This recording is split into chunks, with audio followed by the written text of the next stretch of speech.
அதனால் இதெல்லாம் மக்களுக்கு நாம் சொல்லி புரிய வைக்க வேண்டிய அவசியமே கிடையாது. அவங்களுக்கே தெரியறதெல்லாம் எவ்வளோ பெரிய ஒரு ஏமாத்து வேலைன்னு. நம்ம ஊர் சுயமரியாதை ஊர்.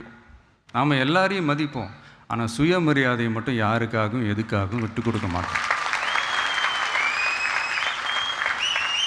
நாம் எல்லா மொழிகளையும் மதிப்போம், அதில் மாற்றுக்கிறதே கிடையாது.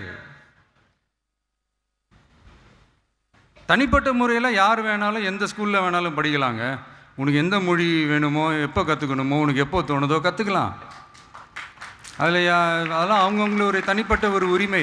ஆனால் கூட்டாட்சி தத்துவத்தை மீறி மாநில தன்னாட்சி உரிமைக்கு எதிராக ஒரு மாநில அரசின் மொழி கொள்கையை, கல்வி கொள்கையை கேள்விக்குறியாக்கி வேறு ஒரு மொழியை வலுக்கட்டாயமாக திணிச்சா